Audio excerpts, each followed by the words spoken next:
So maybe this king is super rich, he has the world, has conquered, but maybe he's not feeling satisfied. And it's like, what's missing? What's missing? Well, you have your fulfillment here, but there is something in between. So what is this obstacle that is keeping you from from reaching fulfillment and feeling satisfied with everything you've conquered? The idea is not to start with the meaning, but rather add it on top if you want to use meanings, and first start with the grouping the functions. Hello everyone, and welcome back to Happening by Chance. My name is Mariana, and today I am here with another Marseille reading video, or rather historical pips, let's call them like that, because as you may or may not know, my favorite historical tarot are not Marseille but rather Italian style. However, that type of pip deck is more commonly or often known as Marseille, so that's what I'm going to keep calling my videos, because I do think it's more helpful in terms of titling videos.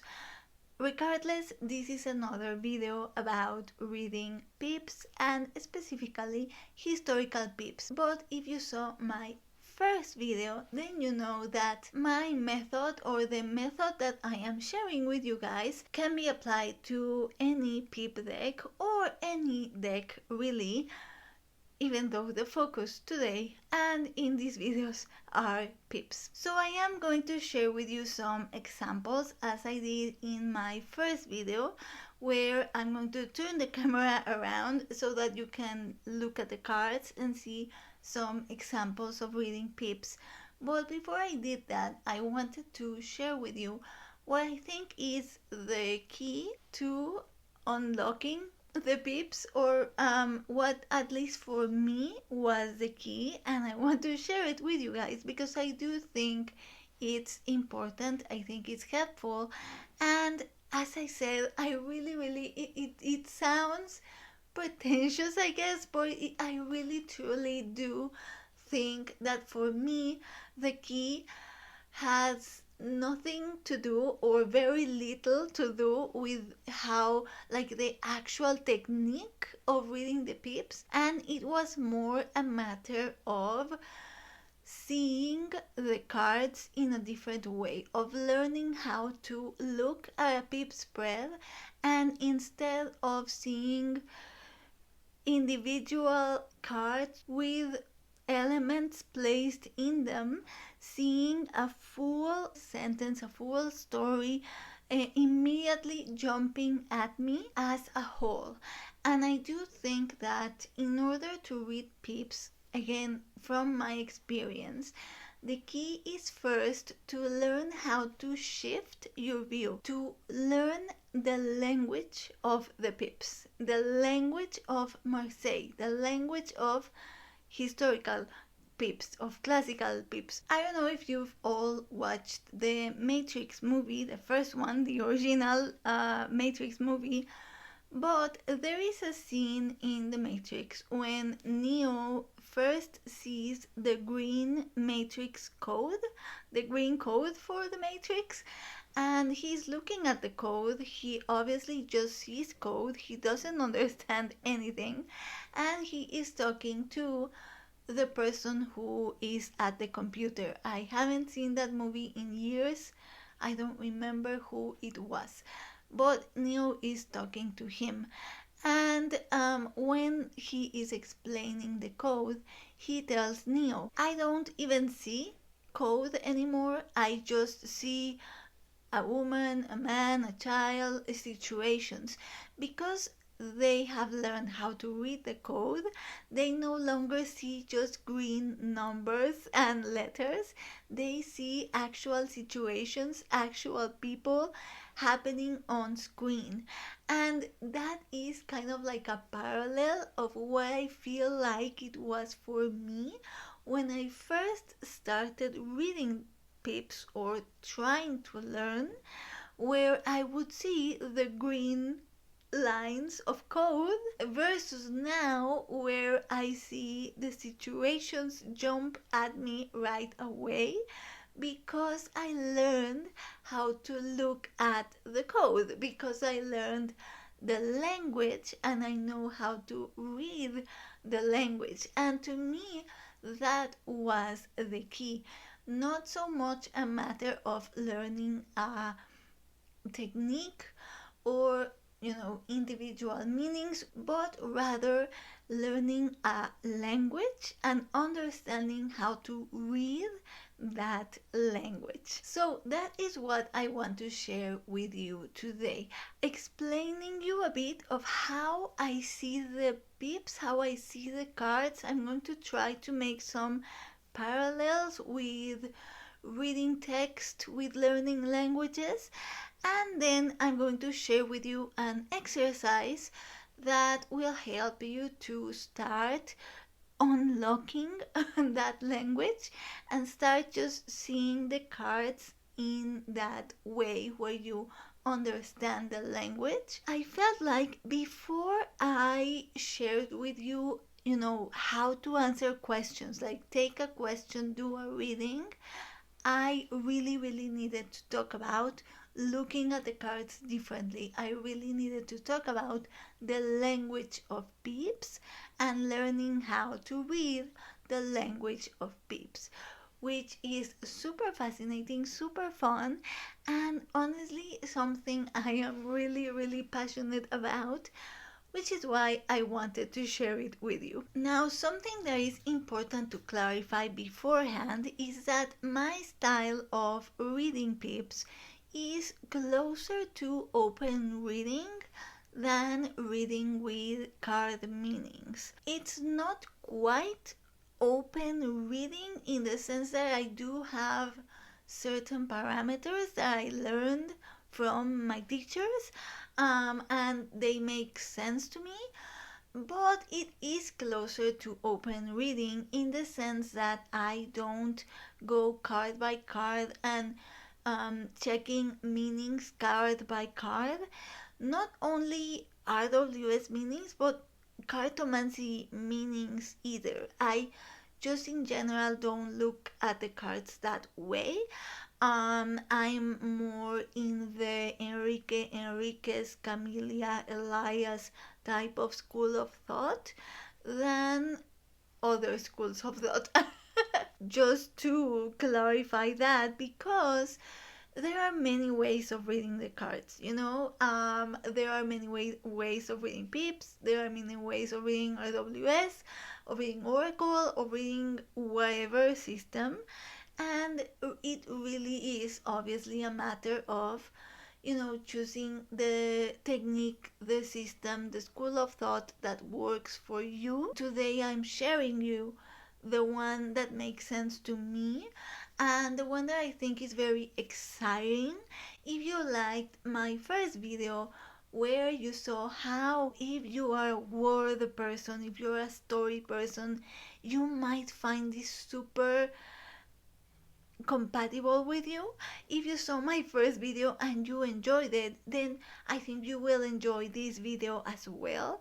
But if you have no interest in this style of reading, then you don't have to read in this way.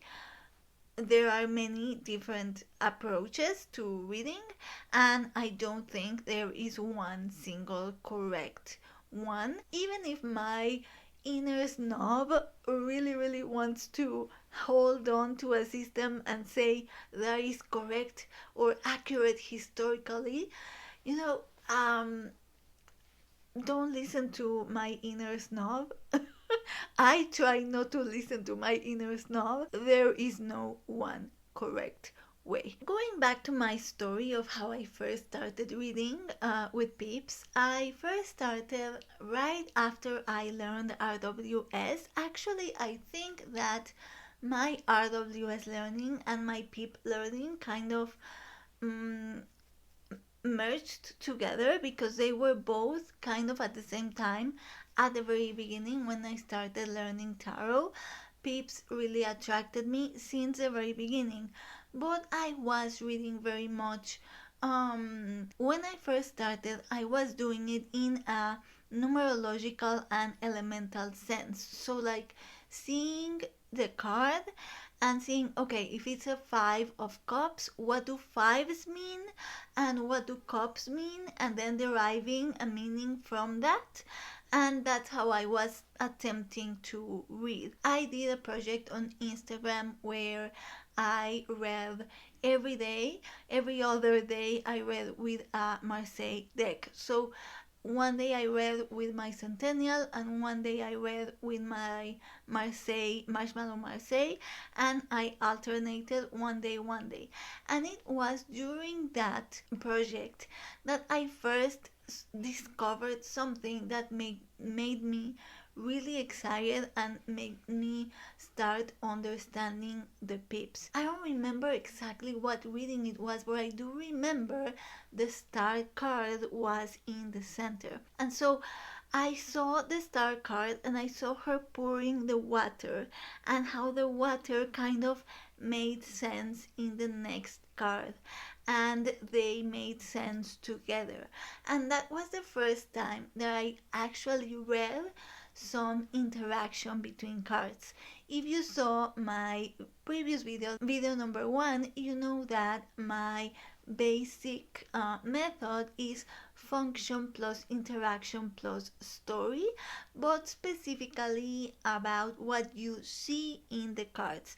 So, like, not making things up or not transforming elements in the cards, but rather what you are seeing in the cards, how that leads you to function plus interaction plus story, and how that gives you an interpretation to answer a question. Now, I think it was around the same time that I did that project when I read Tarology by Enríquez, and that book changed my life, changed my tarot reading life, changed the way I view cards just completely. It blew my mind. I became a fan. I will die on the hill that that book is the best tarot book and that it's the one that helped me just see everything differently. After I read that book, I then took a course, a Marseille course. I'm going to link the channel of my teachers down below, but it's in Spanish. So anyone who can speak Spanish, I'm not sure if they have the like auto dub feature, but you can go ahead and check if you want. And if you do speak Spanish, highly recommend. I love their system. I learned with them, makes a lot of sense, and just I love their reading videos. And of course, they are also in the Enriquez school of thought, which is why I was attracted to their videos, right? But enough of my story. What I'm trying to tell you guys here is that I arrived to a place where I suddenly started looking at the cards in a different way. And the key to this for me is that I stopped seeing at the cards individually when they are laid out. I stopped seeing them as individual agents and I started seeing them as a whole. I'm going to give you a parallel with reading words in language, because I do, even though obviously it's not 100% the same thing, I do think that it's the easiest way to explain what I mean, and yeah, so that you can get the idea of what I'm talking about and if it makes sense to you. So let's say you have the word tarot on screen. So you look at that word and you read tarot. Each individual letter doesn't have a meaning. They have a meaning when you put them together. And if you rearrange the letters, they will spell out a different word. I really should have looked for a word where you can rearrange letters and it makes a different word. But tarot was the first word that came to mind. So let's say you have the word tarot, right? So in a meaning-based method of reading cards, you would say, okay, so the T looks like a cross, and a cross maybe means sacrifice. I'm obviously oversimplifying, right? So it's sacrifice. So the T means sacrifice. The A looks maybe like a house, right? So you have sacrifice, then you have house. And then the R looks like someone running. And so after you see all of the letters, you would say, okay, so there's sacrifice, there's house, there's someone running, and then you would try to delve an interpretation from that. And it's the same if you look at a sentence or a paragraph or a book, even, right? You would see each individual letter, see what that individual letter means, and then interpret a meaning. When everything clicked for me in terms of pips was when I stopped doing that and I started reading them like I read text, where instead of seeing each individual letter and trying to derive a meaning from that, I read the words, I read the sentences, the paragraphs, and they themselves give me the meaning, give me the story. And that to me is the closest parallel to how I read the cards. Obviously, as I said, it's not a complete parallel, it's not exactly the same, simply because you do have symbols and allegories and all that good stuff in tarot. So if I see a triumph card or a major card, then obviously it does have a certain meaning or significance behind. And if you see a pip card that is a symbol, symbols also have either a meaning or, as I said in my first video, a function. So it's not a complete parallel, but that's like the easiest way I can explain of how I see the cards and why I do see pips as a language. So that being said, what I want to do today is show you an exercise. So I'm going to give you that exercise, and the idea is that you can just like lay cards, lay cards, lay cards, and just sound out like when you are learning how to read, right? Sound out the sentences based on the function interaction thing that I talked about in video number 1. That will organically lead you to interpretations, to answering questions in a very organic way. You don't even have to think about it. It doesn't have to be like a whole thing. You will see how easy it is and how honestly exciting it is. I really truly am super passionate about this topic and about the pips. So let's just turn the camera around so I show you this exercise. I will show you some combinations where it's exclusively pip cards. Which is a request that someone had, and I thought it was a great idea. So I will show you this exercise, just some things, and with that, I think that you can then evolve into reading for questions, reading full interpretations. But today I just wanted to give you this exercise. So just let's turn this camera around and look at the cards. Okay, so for this example, I wanted to do the same thing from my previous video and choose a mass market deck, but I realized something. I don't actually have a lot of just traditional Marseille decks in the traditional coloring, in the traditional positioning, and I don't actually have a lot of mass market Marseille decks. I have some, but they don't have the traditional coloring, positioning, etc. And while I don't think that you need to own a deck with traditional coloring and positioning, clearly, since I clearly don't own as many, while I don't think so, I do think that for instructional purposes, they are good decks to have because they are very easy readers.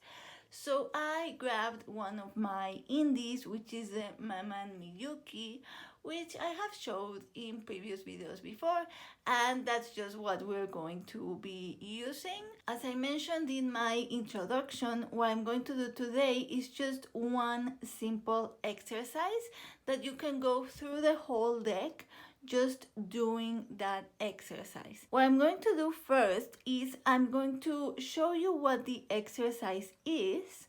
Then I'm going to tell you how it makes sense, like how you would get a reading from that.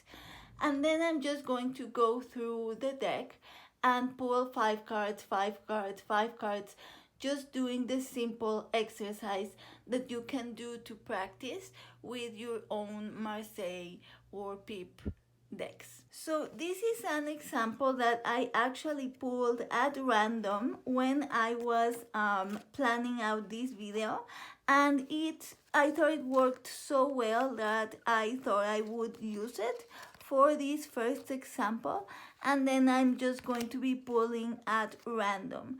So we're going to be doing 5 card lines because I do prefer multiple cards for readings with Marseille and with Pips. I talked about this in my video number 1 that you can go watch, and that's what we're going to do. I feel like a line is more straightforward than a tableau, so that's what we're doing today, but you can apply the same principle to a 9x9 square or to any layout that you want. As a quick recap from the previous video, because we need the basic principle for this exercise, remember the basic structure for the way I read Marseille and Pips in general and decks in general is function plus interaction plus story. So what does function mean? The function of the card as you see in the image, and that can vary depending on the school of thought that you use to read cards. If you go based on the actual function, the literal function of the element that you have in the card, if you go by the element association, the function depends on the school of thought that you use, and you assign a function to each card. As a suggestion when reading Pips, I do assign a single function to every suit, meaning that all the cups have the same function, all the wands have the same function, all the swords have the same function. I don't give them a different function on a card by card basis. So I would suggest you to do either the approach of a literal function or an elemental function, because that way you can have, if the cups are water, then every single cup card is water, and that's your basic function. You are not assigning them individually. So instead of a meaning system where you could assign maybe keywords based on meaning, like, I don't know, this is happiness, this is sadness, this is pain, this is fight, this is strength. Instead of doing that, I do recommend grouping the functions for the minors, and then of course the majors, each major has their own function. In this line, as you can see, I only have Pips because that was a request from a comment, and I did think it was a good idea. So that is in terms of assigning a function, which is the main thing that we are going to be needing for this video to lead you to an interpretation. So again, just as a recap, once you assign the function, then you can see how the cards interact based on their function, and then that would lead you to a story or a narrative. As I said in my previous video, I don't mean story in the sense that you are making up a scenario. I mean story in the sense that you are gauging a narrative from a group of cards, and that narrative applies to whatever reading you are doing. So that is the basic recap. You can see the approach in more detail in my first video, which I will link down below. So once we have that recap and once we have the intro that I did for this video, let's go ahead and do the exercise. So what does the exercise entail? We are going to be pulling 5 cards, 5 cards, 5 cards. You can shuffle your deck and then pull 5 cards, 5 cards, 5 cards, and use that as a practice. So once you have the 5-line card, what we are going to do is we are going to be naming the function of each card. Now, before I do mine, I'm just going to tell you what the basic function that I am assigning the cards for this video is. You can assign different functions if you wanted to for different types of readings. One time I did a reading for like how my bookish year was going to look like, so I of course assigned the suits to different book genres, right? Like you can do that. So for this video, what I'm going to do is just one simple function for the purpose of this exercise. It may or may not make sense to you. That doesn't matter, because you are just seeing the example of how I'm going to go about it, and then you can go and do it with your own functions. So very simply, for this video, we have cups. The cups contain, they are gentle, they are soft, and they contain. The swords are weapons, so they cut. And of course, in a reading, you can take that further, because that can mean protection, but it can also mean attack, it can mean defense, it can mean conflict, like it can mean different things, just stemming from the simple cutting function. And then the wands, in this particular case, this is why I wanted to use a traditional deck, because if you see the placement of the wands in this type of decks, you do have the X figure. Have you ever seen a period drama or a period show, a period movie, where it's set in the medieval times or in a time like that where there is monarchy, and someone wants to approach the king, and the guards step and like cross their lances so that the person can't go through and see the king. The person can't get closer to the king.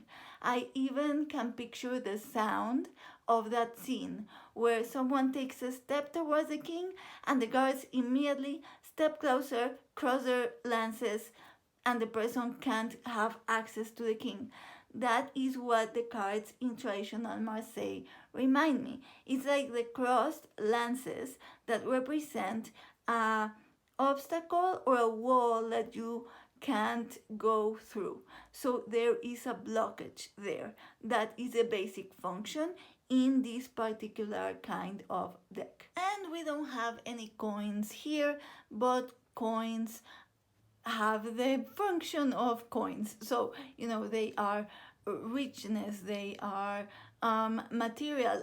I think the coins are the easiest suit in terms of their function, and the one that most I feel like has crossover between all different schools of thought. Like coins are pretty straightforward, and then of course the major, each major has their own function, but I will go through them as I go along with the exercise. So now that we have assigned the functions, and you can assign the functions yourself that you want to assign for each group of cards, each suit, etc. Now that we have the functions and we have 5 cards laid out, what we're going to do is just spell out the function of each card. So we have the Ace of Cups, which is the major receiver of things. So within a reading, that can be being open to blessings or feelings or, you know, relationships, many things. But it's the main vessel. So it's a super beautiful card. I love the Ace of Cups. But then you have 3 swords. The swords are cutting. So you have this gentle vessel ready to receive, but then something is cutting, something aggressive is in the way. And then you have a lot of cups, so a lot of gentle vessels that contain, and then you have even more cups, even more containing more vessels, and then you come across an obstacle. So that would be the basic exercise, which you would be doing with every 5 card line that you pull. How would that translate into a reading? So this one is pretty straightforward, and that's why I liked this example, because you do have 3 cards that are more generally gentle, more generally soft, but they are separated by these 2 that are more aggressive, an obstacle and a cutting line. So let's say that maybe you have a situation where you are having problems emotionally. You are not being able to fill your cup in a metaphorical sense. I feel like everyone understands what that means in terms of tarot. You're not being able to fill your cup. That may lead to like emotional dissatisfaction or problems with your relationships, or whatever you want it to mean. You are not being able to feel this Ace of Cups that is ready. It's a vessel that's ready to receive, and it's like, why am I not being able to fill my cup? What is happening? And so you see here that the cups that would fill this big one, you have everything that this cup contains is here, right? So these are all the blessings or the feelings, or however you want to put them, if you want to see them that way. And you have them here, and they are trapped between something that is cutting, something that is maybe painful, something that represents a bit of aggression, and that is leading towards the obstacle. So that is stopping the cups, right? So you would try to figure out what this is, because this is the thing that is blocking these cups from this Ace of Cups. You have this thing here. This cutting element is stopping these cups from being able to fill this big one, or the other way around. And that is leading to feeling a block, feeling an obstacle. And this is exactly why I feel like Pips and Marseille and Italian and historical decks are so profound and are so good to digging deeper. I feel like people think that divination is just like yes, no, and then there's no digging deeper, right? But in this case, you can see how they do lend themselves for some depth. Because if someone comes for a reading, or you're reading for yourself, and you're having this moment of emotional blockage, you can see, okay, there is here a bit of pain, a bit of cutting that is stopping my cups from being filled. So let's explore this. What is this? What is this card? What is this pain? What is this thing that is separating the cups, that is leading me to the blockage? And then you can do some further work, some further depth, deepen the reading. You could pull more cards. You could pull an oracle. You could do journaling. You could take this to your therapist. Like, there are so many ways where this can go deeper. So that's the basic way, where just saying the function would lead you to a fuller reading. Now, the exercise is not about doing full readings each time. The exercise is just about going through the functions. I just wanted to show you how those could lead you to a deeper reading, so that the exercise made sense. So let's just pull some 5 cards, go through a bit more of the deck, so I could give you more examples of how you are going to be doing the functions, and that you can do with any deck as a practice. Just lay out the cards, spell out the functions, lay out the cards, spell out the functions, and eventually that is going to start jumping at you with stories, kind of like I said in my intro with the Matrix reference, or like in A Beautiful Mind when Russell Crowe is looking at all the code and it jumps at him and he can just see beyond.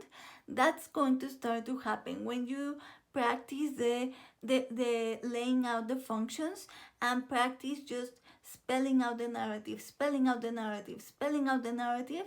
Then the pips stop looking like code and you can start breaking and they jump at you like they did for me with this one, where immediately I saw, okay, gentle, trapped between hearts, something painful, what's going on.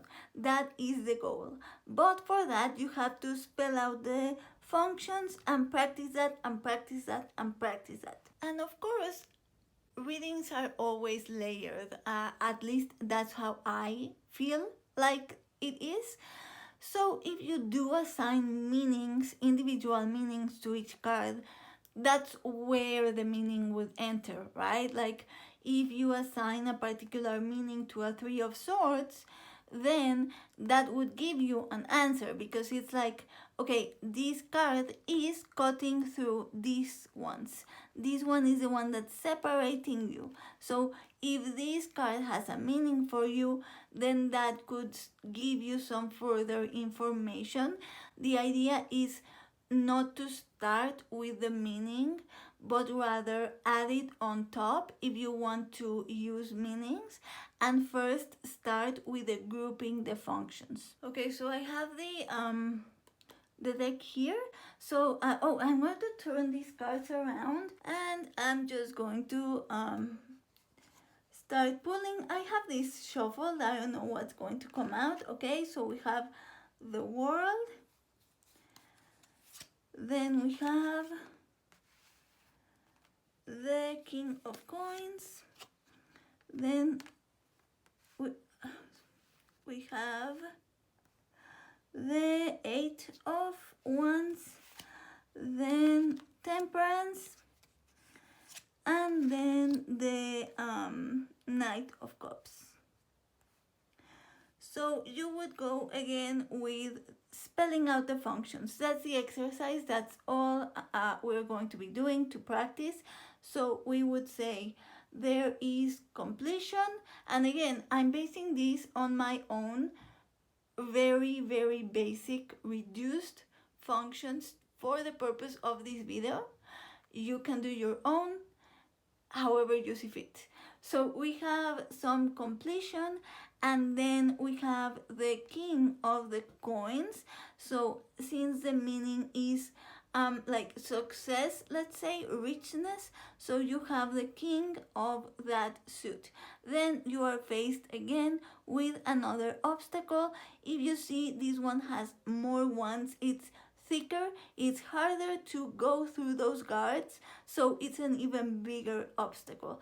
But then you have some calmness, let's say, and you have another gentle card, which is the Knight of Cups. So that is the function. I can't help myself, because immediately you see a narrative, right? You have the success, the completion, and you have the gentleness, the softness, the balance, the fulfillment, but it is there's an obstacle in between. So maybe this king is super rich, he has the world, has conquered, but maybe he's not feeling satisfied, and it's like, what's missing? And you're like, okay, well, you have your fulfillment here, but there is something in between. So what is this obstacle that is keeping you from reaching fulfillment and feeling satisfied with everything you've conquered? And you see, just with laying out the basic functions of the cards, the narratives just jump out. Now we have the Eight of Cups, then more cups. So we have 5 of Cups, and then we have Judgment, we have the Lovers, and then we have some more swords, the Five of Swords. So if you go spelling out the function, I'm going to try to refrain myself from doing further narratives and just do the exercise as you would at home. So you have a lot of cups, so a lot of vessels that are gentle, and then you have more vessels, but they are reduced in number, so something goes on here, they are reduced. Then that leads you to a judgment, so like either a call to action or a judgment, as the name suggests, which leads you to love, to compromise, and then that leads you to some cutting, some pain, some aggression, etc. Let's do another row.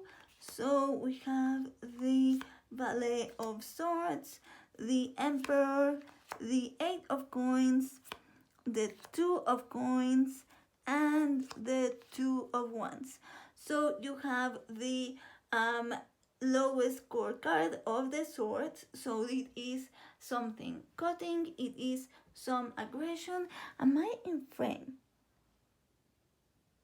Yes. And then you have the Emperor, so some structures, some domination, I don't know, depending how you want to see the Emperor. And then that you would have a lot of richness and stability, right? Because it's like the pair and the two, it's symmetric, yeah. And then you would have the Two of Coins, so again some richness. These three cards are talking about richness to me, but then you have an obstacle, which is a lower obstacle, so not as hard to overcome, because as you see, only 2 guards to go through to get to the king instead of like 10 guards, you know. And then you have the Star, the Sun, a lot of majors, the Pope, the Cups, and the King of Cups. So again, you would do the same thing. So you have hope, then you have truth, then you have tradition, then you have 4 containing 4 vessels, then you have the King of Vessels. So how does that lead you to a narrative? But again, the point of the exercise is not the narrative, it's just spelling out the functions.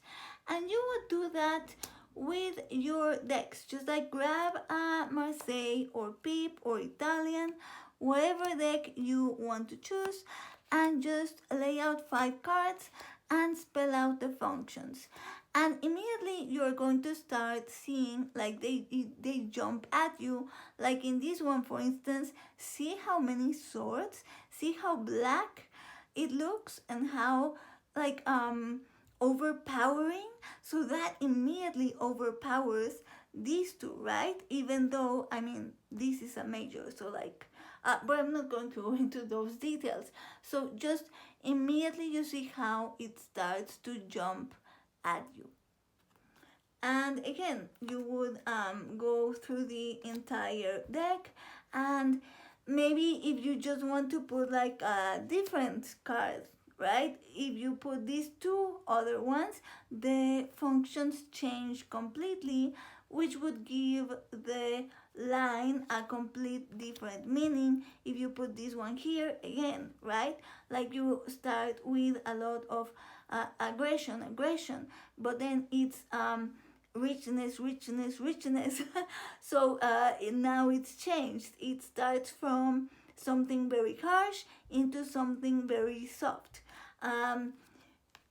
If you put that here, okay, what does it mean? You spell out the functions, and you go like that with your full deck, and you can just practice like that with Marseille. You can just lay the cards, spell out the functions, and that is today's exercise that I wanted to share with you guys, so that you can start breaking the code of the pips. So the pips start talking to you just at a glance, at a visual. You stop seeing the pips as like the matrix code and they jump at you with images. And yeah, that would be it for the video. Thank you so much for watching, and in the meantime, I wish you happy reading, whether that be card reading, book reading, weather patterns, charms, dice, whatever form of reading you prefer.